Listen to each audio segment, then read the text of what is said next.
ਜਿਹੜੀ ਮੇਰੇ 3 ਵੱਡੇ ਪੁੱਤਰਾਂ ਦੀ بیویاں نو ملی ہے، مطلب تجھے وہ عزت نہیں ملے گی جو تیرے جیٹھوں کی بیویوں کو ملی ہے، کیونکہ ان کو میں بیاہ کے لائی تھی۔ اب تو نے اس گھر کے اندر اپنے لیے عزت خود کمانی ہے، اس قابل ہوگی تو تجھے عزت مل جائے گی، ادروائز مجھ سے کبھی یہ شکوہ نہ کرنا کہ تیری ساس تجھ سے محبت نہیں کرتی۔ اور یہ کہہ کر وہ چلی گئی۔ کہتی اسد آئے، میں نے اسد کو بتایا، اسد نے کہا کہ دیکھو میں نے لو میرج کی ہے، یہ والا ریئیکشن آنا تھا، امی بڑی اچھی ہیں، کچھ عرصے میں ریلیکس ہو جائیں گی، تم پریشان مت ہو۔ نمرہ کہتی ہے کہ افتخار بھائی، میں نے اسد سے وعدہ کیا اور اپنے آپ سے بھی کہ میں اپنی خدمت سے، اپنی محبت سے، اپنے پیار سے، اپنی برداشت سے اپنی ساس کا دل جیت کے دکھاؤں گی۔ اسد بہت خوش ہوا، ہم نے اپنی زندگی کا آغاز کیا۔ کہتی میں اس گھر میں آئی، ہمارا 3 مرلے کا گھر تھا، جگہ جگہ سے ٹوٹا ہوا تھا، بھائی کے پاس ایک ٹوٹی ہوئی موٹر سائیکل تھی جس پہ بیچارہ وہ مجھے ڈراپ کرتا تھا، اور کئی دفعہ پک نہیں کر پاتا تھا، میں بسوں میں دھکے کھا کے گھر جاتی تھی۔ کہتی میں حیران تھی کہ میرا گھر محل کی طرح کا گھر تھا، اور ایک خوبصورت محبت کرنے والا شوہر تھا، اور گھر میں گاڑیاں تھیں۔ کہتی جدید واش روم تھے، پتھر لگے ہوئے تھے، ٹائلیں لگی ہوئی تھیں، ہر کمرے میں اے سی تھا۔ کہتی میرے گھر میں ایک کولر تھا جس کی جو خسیں ہیں وہ 2 سال تک ٹوٹی رہتی تھی، ہم اس کی ریپیئرنگ نہیں کروا سکتے تھے کیونکہ پیسے کی کمی تھی۔ کہتی میں اپنے آپ کو بڑا خوش نصیب سمجھ رہی تھی کہ اتنا کچھ ہے، اور سب سے بڑی بات میرا من پسند شوہر میرے ساتھ ہے جو مجھ سے محبت کرتا ہے، میری عزت کرتا ہے۔ لیکن ساس نے مجھے بڑا ٹف ٹائم دیا۔ وہ کوشش کرتی تھی کہ کھانا بھی میں پکاؤں، برتن بھی میں دھوؤں، اور کپڑے بھی میں دھوؤں۔ حالانکہ گھر میں ملازمین تھے، لیکن وہ میری ڈیوٹی لگاتی تھی کہ جی تم نے یہاں کھڑے ہو کے نا سپروائز کرنا ہے۔ میری ساس کی کوشش ہوتی تھی کہ وہ مجھے تھکا دیں شام تک، اور گھر میں اگر کوئی فنکشن ہے، کسی کی سالگرہ ہے، تو اس میں وہ کوشش کرتی تھی کہ سب سے زیادہ پارٹیسپیٹ میں کروں، سب سے زیادہ محنت میری ہو، میں برتن بھی دھلواؤں، میں سرو بھی کرواؤں، اور یہ میری ذمہ داری ہے، کھانا کم نہ ہو، اور ہر طرح کی ذمہ داری میری ساس نے مجھے دے دی، اور میں بڑی خوش اسلوبی کے ساتھ کہتی یہ سارے ٹاسک پورے کرتی تھی۔ اس کی کہتی ایک وجہ یہ تھی کہ میں جس خاندان سے، جس لیول سے آئی تھی، وہاں پر معذرت چاہتا ہوں دوستو، انگلش لٹریچر کے 2 بچے مل گئے تھے، ایک بیٹی تھی، ایک بیٹا تھا۔ CSS کا ارادہ رکھتے تھے۔ اب ان نوجوانوں کو ٹائم دینا بہت ضروری، کیونکہ یہاں پہ CSS کرنے والے بہت سارے بچے پڑھنے کے لیے آتے ہیں باغ جناح کے اندر جو لائبریری ہے وہاں۔ اچھا خیر دوستو، نمرہ جو ہے وہ جو ایکسپیرینس کر رہی تھی غربت کی زندگی سے، ایک دم وہ ایک محل میں آ گئی تھی، اور وہ اپنی السلام علیکم جی، کیسے ہیں آپ؟ وہ اپنی ساس کا ہر ٹاسک پورا کرتی جا رہی تھی۔ آہستہ آہستہ ساس کے رویے میں تھوڑا تھوڑا فرق آیا۔ جیٹھ اور جیٹھانیاں جو تھیں، انہوں نے ایک بڑا اعتدال کا سا رشتہ رکھا ہوا تھا اس کے ساتھ، اور اس کا جو شوہر ہے اسد، یہ گھومنے پھرنے بھی گئے۔ اسد نے بزنس سنبھال لیا تھا اپنے والد کے ساتھ، اور اس کے والد کی ڈیتھ ہو گئی۔ اس کے بھائیوں نے انہوں نے سنبھال رکھا تھا بزنس، اس کے بڑے بھائیوں نے۔ اور ایک وقت آیا کہ اس کی ساس بہت بیمار ہو گئی۔ نمرہ کہتی ہے میں نے دن رات ان کی خدمت شروع کر دی۔ آہستہ آہستہ وہ بالکل صاحب فراش ہو گئیں، مطلب چل پھر نہیں سکتی تھیں۔ تو جو جیٹھوں کی بیویاں تھیں وہ ناک منہ بناتی تھیں، لیکن میں ان کا پیمپر چینج کرنا، ان کا خیال رکھنا، ان کو نہلانا، ان کو بٹھانا کھلانا سب میں کرتی رہی۔ اور اس سارے عرصے میں میری نندیں بھی اپنی ماں سے دور ہو گئی تھیں۔ بس وہ آتی تھیں اور بات چیت کی، اور اس کے بعد کہتی مجھے ضرورت نہیں تھی۔ ایک میرے ساتھ ہیلپر لڑکی تھی جو اسد نے لگوا دی تھی میرے ساتھ، اور میں اپنی ساس کی خدمت کر رہی تھی۔ کہتی ایک دن اسد جو ہیں وہ کسی کام سے اسلام آباد گئے ہوئے تھے، واپسی پہ وہ آ رہے تھے لاہور کی طرف۔ رات کو کہیں ان کو نیند آئی، اور ان کی گاڑی جو ہے وہ اس کو حادثہ پیش آیا، اور اسد جوانی کے عالم میں اس دنیا سے رخصت ہو گئے۔ کہتی جب اسد کی ڈیتھ کی خبر گھر پہنچی ہے، کہتی کوہرام مچ گیا، میری زندگی اجڑ گئی، اور مجھے شدید پیٹ میں درد محسوس ہو رہا تھا۔ مجھے ہاسپٹل لے جایا گیا اور میرا الٹرا ساؤنڈ ہوا تو پتہ یہ چلا کہ میں امید سے ہوں. میں ہاسپٹل میں تھی، میری ساس بستر پہ تھیں اور میرا شوہر جو ہے اس کی میت میرے گھر میں تھی. کہتی 3-4 گھنٹے مجھے رکھنے کے بعد چھٹی دے دی گئی. میں گھر آئی ہوں اور صفِ ماتم بچھی ہوئی تھی. کہتی میری جوڑی ٹوٹ گئی. میں اپنی ساس کو دلاسے دے رہی تھی، ساس مجھے دے رہی تھی، سب رو رہے تھے. اور ایک جوان جنازہ اٹھ گیا، دفنا دیا. کہتی اسد کے جانے کے بعد میری ساس مجھ سے اور نرم ہو گئی تھی اور قریب ہو گئی تھی، لیکن میری طرح ان سے اسد کا جانا برداشت نہیں ہو رہا تھا. وہ صدمہ، ان کا جوان جہان بیٹا گیا تھا، لیکن مجھ سے تھوڑا سا یہ صدمہ تھوڑا سا اس لیے برداشت ہو رہا تھا کہ اب میں اسد کے ہونے والے بچے کی ماں تھی. نمرہ کہتی افتخار بھائی آپ میری ذہنی اذیت کا اندازہ نہیں لگا سکتے تھے کہ ایک چھوٹی سی مطلب بہت بڑی خوشی کا اتنا چھوٹا سپین تھا. مجھے لگ رہا تھا کہ میں اب اس پوری کائنات جو ہے وہ میرے لیے اللہ تعالیٰ نے جو ہے وہ رحمت بنا دی ہے، اور میں اپنے آپ کو آسمانوں پہ اڑتا محسوس کرتی تھی. مجھے لگتا تھا کہ بس یہ خوشیاں ہی رہیں گی، اب کبھی تکلیف نہیں آئے گی. اور میں سجدہ شکر ادا کرتی تھی کہ مجھے اتنا اچھا گھر ملا، اتنی سہولتیں ملی اور اتنا چاہنے والا شوہر ملا. ساس بھی آہستہ آہستہ جو ہے وہ موم ہو رہی تھی، لیکن میرے جیٹھ اور ان کی بیویاں جو ہیں وہ تھوڑا سا میرے ساتھ سخت رویہ رکھتے تھے. کہتی لیکن اسد کے جانے کے بعد مجھے اس لیے جینا تھا کہ میں امید سے تھی.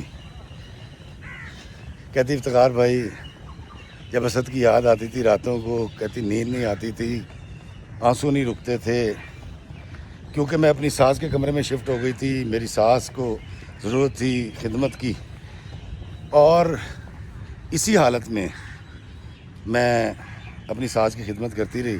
کہتی ایک دن رات کو تقریباً 2:30 بجے کا وقت تھا تو میری ساس نے آواز دی مجھے. میں صوفہ کم بیڈ پہ لیٹی ہوئی تھی، سو رہی تھی. کہتی میں جاگی، میں کہا جی امی. کہتی اور ہاں میرے کول بیٹھ. کہتی میں ان کے پاس بیٹھ گئی تو میرے سر پہ ہاتھ پھیر کے انہوں نے مجھے کہا کہ تو بہت اچھی بچی ہے، تو نے میرا دل جیت لیا ہے. اور ہاتھ جوڑ کے میری ساس نے کہا کہ مجھے معاف کر دے، میں تیری مخالفت کرتی تھی کیونکہ تو میری پسند کی نہیں تھی، لیکن اب مجھے سمجھ آئی ہے کہ میرا پتر، میرا جنتی پتر صحیح لڑکی کا انتخاب کر کے لایا تھا. جن بہوؤں کو میں لے کر آئی تھی انہوں نے مجھے پوچھا نہیں، اور تو میری اتنی خدمت کر رہی ہے، اور وہ بیچاری روتی نہیں اور معافی مانگتی نہیں. اور انہوں نے مجھے کہا کہ تو بے فکر ہے، صبح ہونے دے، دیکھ میں تیرے نام جو ہے مکان اور زمینیں اور کیا کیا کرتی ہوں، میں اسد کا سارا حصہ جو ہے نا تیرے نام کروں گی، تو بے فکر ہو جا، اپنا حصہ بھی تجھے دوں گی. کہتی یہ ساری باتیں ہوئیں، میرے لیے ان کا راضی ہو جانا، خوش ہو جانا زیادہ اہم تھا نہ کہ وہ جو جائیداد اناؤنس کر رہی تھی. کہتی میرے دماغ میں سے ایک بہت بڑا بوجھ ہٹ گیا، میری ساس میری خدمت سے راضی ہو گئی تھی. کہتی میں بہت خوش ہوئی اور سو گئی. کہتی صبح جب ناشتے کے لیے میں ناشتہ بنا کے لائی اور آ کے امی کو ہلایا تو کہتی میری ساس کی ڈیتھ ہو چکی تھی، روح پرواز کر گئی تھی. سارے گھر والوں کو بلایا، ڈاکٹر آیا، چیک کیا، انہوں نے ڈیتھ سرٹیفکیٹ، مطلب ڈیتھ سرٹیفکیٹ تو نہیں لیکن انہوں نے ڈکلیئر کر دیا کہ ان کی ڈیتھ ہو چکی ہے. ساس کو دفنا دیا گیا. اب چند گھنٹے کی ایک ہمجولی ساس مجھے میسر آئی تھی اور وہ بھی دنیا میں نہیں رہی. کہتی میں بڑی حیران تھی کہ میں جس چیز سے محبت کر رہی تھی، شوہر گیا، اب ساس کے دل میں جگہ بنائی تھی، ساس بھی چلی گئی. کہتی میری ساس کے جانے کے بعد میرے جو جیٹھ ہیں ان کی بیویاں وہ بڑے ملائی مکھن ہو گئے، بڑی محبت کرنے لگ گئے. اور میں یہ سمجھی کہ شاید میرے غموں کا، میری تکلیفوں کا ازالہ کرنے کے لیے اللہ تعالیٰ نے ان کے دل نرم کر دیے ہیں. میری نندیں بھی آ جاتی تھیں، بڑی دل جوئی کرتی تھی، اور کرتے کرتے میری بیٹی پیدا ہوئی. جب بیٹی پیدا ہوئی انہوں نے بڑا جشن منایا، اور تقریباً بیٹی پیدا ہونے کے 2 مہینے کے بعد میرے جیٹھوں نے مجھے کہا کہ جی اب ہم یہ چاہتے ہیں کہ کاروبار اور جائیداد کا ہم بٹوارا کر لیں اور تمہارے میاں کا حصہ ہم تمہیں دے دیں. اور جو تمہارا بنتا ہے تو تم کیا کہتی ہو؟ تو میں نے کہا جی مجھے تو صرف جینے کے لیے رہنے کے لیے ایک کمرہ چاہیے، بیٹی کے لیے اتنا چاہیے کہ میں اس کی فیسیں دے سکوں، اس کو پال سکوں۔ انہوں نے کہا نہیں تمہیں پورا ملے گا، اور انہیں بہت سارے کاغذات پہ مجھ سے سائن کروائے۔ میں نے ان کی سائن کرتی گئی، اور ان دنوں میری نندے بھی آ جایا کرتی تھیں، ان کے میاں بھی آ کے بڑی ہمدردی جتاتے تھے، میرے جیٹ بھی آ جایا کرتے تھے۔ کہتی کہ یہ سارے معاملہ چلتے رہے، تو ایک دن میرے 2 جیٹ آئے اور انہوں نے مجھے کہا کہ جی ہم تمہیں شفٹ کر رہے ہیں ایک اور گھر میں، اور ہم نے تمہارے لیے وہ گھر لے لیا ہے، وہ تمہارے نام چند دن میں اس کے ڈاکومنٹس ہو جائیں گے، اور باقی کاروبار کی تفصیل ہم وکیل کے ذریعے تمہیں بتا دیں گے، تو سامان اٹھاؤ۔ ان پہ کہتی میرے پاس کیا سامان تھا، چھوٹی موٹی 2-4 چیزیں تھیں، اور میرے جیٹ نے مجھے یہ بھی بتایا کہ وہ گھر فرنشڈ گھر ہے، تو تم نے پریشان نہیں ہونا۔ خیر جی، کہتی میں وہاں شفٹ ہو گئی، ایک ڈرائیور اور ایک گاڑی مجھے دے دی گئی، اور میں انتظار کرنے لگی اس بات کا کہ اب وکیل مجھے آ کے بتائے گا کہ کیا تفصیلات ہیں۔ کہتی میں اس گھر میں گئی تو وہ 2 کنال کا گھر فرنشڈ اور بڑا اعلیٰ درجے کا گھر تھا۔ کہتی میں وہاں رہتی رہی 10-15 دن، ان سب نے رابطہ رکھا۔ 10-15 دن کے بعد آہستہ آہستہ ان لوگوں سے رابطہ کم ہو گیا، بھائی اور بھابھی آ جایا کرتے تھے یا میں ان کی طرف چلی جایا کرتی تھی۔ کہتی اس کے بعد انہوں نے میرے جیٹوں نے فون اٹھانا ہی بند کر دیا۔ اب میں بڑی حیران پریشان کہ یہ ہوا کیا ہے۔ کہتی 3 مہینے گزر گئے، تو میں یہی سوچتی رہی کہ بہت مصروف ہیں، کیونکہ میں بھی اپنی بچی میں مصروف تھی، اپنے غم میں مصروف تھی، غم سے بڑی تو کوئی مصروفیت ہوتی نہیں ہے۔ کہتی ایک دن ڈرائیور نے آگے بتایا کہ کوئی صاحب آئے ہیں، کہتے ہیں باہر آئی، میں ان سے ملی ہوں، تو انہوں نے بتایا کہ جی یہ گھر ان کا ہے، اور 2 مہینے کا کرایہ دیا گیا تھا، اب 3رے مہینے کا کرایہ آپ دے دیں۔ تو کہتی ہیں بڑا حیران ہوئی۔ میں نے تو ان سے کہا کہ میرے جیٹ نے کہا کہ گھر خریدے۔ کہتے جی کوئی نہیں خریدا، انہوں نے آپ کے ساتھ کوئی دھوکہ کیا ہے، اور میں چونکہ آپ کے جیٹوں کو جانتا ہوں، مارکیٹ میں بھی ان کی کوئی اتنی اچھی ویلیو نہیں ہے، ریپوٹیشن بہت بری ہے، تو میرا خیال ہے شاید وہ آپ کے ساتھ دھوکہ کر گئے ہیں، تو آپ بے شک اگر کرایہ نہیں دے سکتی تو نہ دیں، لیکن میرا گھر آپ پھر خالی کر دیں۔ کہتی میں اپنے جیٹوں کے گھر گئی، میں نے اپنے جیٹ سے بات کی کہ تم نے یہ کیا کیا ہے، تو اس نے کہا جو تو نے ہمارے ساتھ کیا تھا وہ ہم نے تیرے ساتھ کر دیا۔ نمرا کہتی ہے میں نے پوچھا میں نے آپ کے ساتھ کیا کیا؟ انہوں نے کہا تو نے خواب دیکھے تھے نا محل کے، ہمارے سیدھے سادے بھائی کو اپنے زلفوں کے جال میں پھنسایا تھا، تو تو جو سہولتیں لینا چاہ رہی تھی وہ ہم نے تجھ سے واپس لے لی ہیں، اور اپنا جائیداد تیری ہے، نہ کاروبار تیرا ہے۔ اور انہوں نے مجھے کہتی باقاعدہ طور پہ دھکے دے کے مجھے میری بیٹی کو گھر سے نکال دیا۔ کہتی افتخار بھائی میں واپس اس بڑے گھر میں گئی، چند کپڑے اٹھائے اپنی بچی کے اور اپنے کچھ ضرورت کی چیزیں لیں، کیونکہ شاید 1 یا 1.5 بیگ تھا، اور میں رکشہ لے کر اپنے بھائی کے گھر آ گئی۔ میں اپنے بھائی کے گھر آئی، میرے بھائی نے جب سارا معاملہ سنا، اس نے ان کو فون کیا، ان کا کوئی جھگڑا بھی ہوا، گالم گلوچ شروع ہو گئی، اور میرے بھائی نے مجھے کہا کہ تم کیا چاہتی ہو؟ تو میں نے کہا بھائی آپ مقدمہ لڑیں، ان سے میری ساری چیزیں، ساری جائیداد اسد کی۔ کہتی پہلے مجھ سے ہی کہتے میں چھوڑ دیتی، اب میری یہ ضد ہے، میں نے ان سے مقدمہ لڑنا ہے، اور میں نے اسد کی ساری چیزیں ان سے واپس لے لی۔ کہتے بھائی نے کہا میں تیرے ساتھ ہوں، بھابھی نے کہا ہم تیرے ساتھ ہیں، اور میں نے بھائی کو سارے ڈاکومنٹس پرووائڈ کیے۔ کچھ ڈاکومنٹس کہتی میرے پاس تھے جو اسد نے دیے تھے، اور وہ عدالت میں چلا گیا، کیس چلنے لگ گیا۔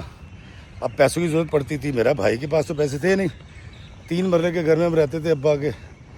کہتی جی میرے پاس 15 تولے زیور تھا جو میرے پاس رہ گیا تھا، باقی میری ساس کے پاس تھا، پتہ نہیں کہاں گیا، اور یہ کیونکہ زیور بھی لے لیا تھا انہوں نے، اور ساری زمینیں ہر چیز لکھوا لی تھی یہ کہہ کے کہ ہم اس کو تقسیم کرنے کے لیے ڈاکومنٹ بنا رہے ہیں۔ کہتی اس کا مجھے بعد میں سمجھ آئی تھی، کہتی میں تھوڑا زیور بیچتی رہی، مقدمہ چلتا رہا۔ 4 سال کے بعد ہمیں امید ہو گئی کہ ہم مقدمہ جیت جائیں گے۔ کہتی 4 سال کے بعد رزلٹ یہ آیا کہ ہم مقدمہ ہار گئے، میرے جیٹھ جیت گئے، میری نندیں جیت گئیں، اور مجھے کچھ بھی اس جائیداد سے نہیں ملا۔ انہوں نے جانے کیسے نکاح نامے کا ریکارڈ ہی غائب کر دیا تھا. مطلب نکاح کے اندر میں اسد کی بیوی ہی نہیں تھی، اس قدر بڑا وہ فراڈ کر گئے. کہتی افتخار میں میرے بھائی نے مقدمہ لڑنے کے دوران مجھ سے بہت سارے ڈاکومنٹس بھائی نے بھی سائن کروائے تھے، عرفان بھائی نے. اور جب مقدمہ ہار گئے تو میرے بھائی نے مجھے کہا کہ بس چھوڑ دو، لعنت بھیجو، اور تم یہاں رہو ہمارے پاس، ہمارے ساتھ رہو، روکی سوکی کھا لیں گے. میں نے بھی اس کو وقت کا لکھا سمجھ کے، کیونکہ جب پیسے ہی نہیں ہیں، گھر میں بھوک ہے، تو کہاں مقدمہ لڑتی. کہتی کچھ عرصہ گزرا تو عرفان بھائی کے حالات تھوڑے سے بہتر ہونے شروع ہوئے. تو میں نے ایک دفعہ رات کو میں اٹھی تو میں نے دیکھا تو دونوں میاں بیوی جو ہیں وہ رات کے وقت آئس کریم کھا رہے تھے. اچھا میں بڑی حیران اس لیے آئس کریم کی وجہ سے نہیں، کیونکہ مجھے پتا میرا بھائی کنجوس ہے. تو کہتا تھا جی آئس کریم سے بہتر ہے لال شربت پی لو. وہ پیسے بچاتے تھے. پھر کچھ دن بعد میں نے دیکھا تو صبح ڈسٹ بن کے اندر پیزا کے ڈبے پڑے ہوئے تھے. مطلب مجھے سمجھ آنی شروع ہو گئی کہ اس گھر میں خوشحالی آنی شروع ہو گئی ہے. نمرا کہتی ہے اس کیس کو جیتنے میں میرے عرفان بھائی کے جو ہمزلف تھے ان کی بھی بڑی کوشش تھی. یعنی میری بھابھی کے بھائی وہ کسی عدالت کے اندر کسی جاب پر تھے، لیکن یہ سارے کاوشیں کوششیں کر کے ہار گئے. بھائی کے حالات بدلنے شروع ہوئے، پھل آنے شروع ہو گئے. پھر بھائی نے ایک نئی موٹر سائیکل لے لی. تو میں نے پوچھا تو انہوں نے کہا جی انکریمنٹ لگی ہے اور جی پی فنڈ نکلا. اس طرح کی چیزیں وہ کرتے رہے. اور کرتے کرتے کرتے بھائی نے ایک وقت آیا، مجھے کہا کہ دیکھو میری بیوی کی جو ماں ہے اس نے اس کو حصہ دیا تھا، ہم نے اسے 10 مرلے کا پلاٹ لیا تھا جب تمہاری شادی ہوئی تھی. اب ہم نے وہاں پر کنسٹرکشن کروا لی ہے، تو اگر تم ہمارے ساتھ چلنا چاہو تو وہاں چلو، ادروائز یہ حصہ میں اپنے ابا کا تمہیں دیتا ہوں اور تم یہاں رہو. کہتی مجھے میرا بھائی فرشتہ لگا. میں نے کہا یار کیا بات ہے کہ اپنا خون ہوتا ہے. جیٹھوں نے اور نندوں نے جو کیا تھا اور کس طرح سے اللہ تعالیٰ نے میرے لیے آسانی پیدا کر دی، میرے بھائی کے دل میں رحم ڈال دیا. میری بھابھی نے بڑی میری دلجوئی کی اور وہ یہ گھر سارا سامان چھوڑ کے مجھے دے کے چلے گئے. میں حیران تھی کہ بھابھی نے اپنے جہیز، اس کے برتن اور اس کے کپڑے، اس کی شیٹیں سب دے گئے. کہتی بڑے عرصے کے بعد مجھے ایک بہت بڑا ریلیف ملا تھا. مجھے چیزیں تو نہیں چاہیے تھیں، لیکن کم از کم ایک ایسا انسانی رویہ، ایسی ہمدردی میرے حصے میں آئی جو میری بھابھی نے محبت مجھ سے دکھائی تھی. اور بڑے عرصے کے بعد میں نے کوئی خوشی کی خبر سنی تھی جس میں میرے لیے کوئی ریلیف تھا، میرے لیے محبت تھی، میرے لیے ہمدردی تھی. بھائی کہتی 10 مرلے کے مکان میں شفٹ ہو گئے. میں 2 دفعہ ان کے گھر گئی. کیا عالی شان گھر انہوں نے بنایا. بھائی نے گاڑی لے لی تھی اور ان کا کہنا یہ تھا کہ یہ بھی ساس کے پیسوں سے لی گئی ہے. کہتی کہ ایک دن مجھے فون آتا ہے میری بھابھی کے بہنوئی کا، یعنی کہ میرے بھائی عرفان بھائی کے ہمزلف کا. انہوں نے کہا جی میں نے آپ سے ملنا ہے، کیا میں آ سکتا ہوں؟ میں نے کہا بھائی آپ بالکل آئیں، لیکن کیونکہ میں آپ کو گھر میں بٹھا نہیں سکوں گی، میں اکیلی عورت ہوں. اس نے کہا نہیں بھابھی آپ بے فکر ہیں، میں گھر سے باہر کھڑے ہو کے آپ کے محلے میں کھڑے ہو کے بات کروں گا، بلکہ محلے داروں کے سامنے بات کروں گا. تو میں کہا خیریت ہے؟ اس نے کہا آگے بتاتا ہوں. اب جی وہ آ گئے اور انہوں نے آ کے ہم نے 1-2 محلے دار بلا لیے، 2-4 عورتیں بھی کھڑی ہو گئی میرے ساتھ. ہم باہر ہی کھڑے ہوئے تھے تو سامنے والوں نے اپنی بیٹھک کھول دی. ہم وہاں بیٹھ گئے سارے. تو اس نے کہا بھابھی یہ ثبوت ہیں، ایسے ایسے اس نے مجھے ثابت کیا، اس کے میسیج دکھائے میرے بھائی کے اور ساری چیزیں، کہ آپ کے بھائی نے جب دیکھا کہ مقدمہ جیت جائیں گے تو اس نے آپ کے جیٹھوں سے ڈیل کی اور ان سے پیسے لے لیے اور یہ مقدمہ جان بوجھ کے آپ کو ہروایا گیا ہے. نمرا کہتی ہے افتخار بھائی مجھے اپنے کانوں پہ یقین نہیں آ رہا تھا، میرا انسانیت سے یقین اٹھ گیا. کہتی میں اس قدر تکلیف میں آ گئی، میں ان ثبوتوں کو چھٹلا نہیں سکتی تھی اور میں نے طے کر لیا کہ اب میں نے زندگی میں کسی سے نہیں ملنا، کسی سے رابطہ نہیں رکھنا، میں اور میری بیٹی اور بس. کہتی افتخار بھائی میں اتنی تکلیف میں آ گئی کہ میں روز اماں کی قبر پہ جاتی اور وہاں جا کے گھنٹوں بیٹھ کے آ جاتی. صبح اسکول چھوڑتی بیٹی کو، وہاں سے اماں کی قبر پہ چلی جاتی اور چھٹی سے پہلے وہاں سے نکلتی اور اس کو لے کے گھر آ جاتی تھی.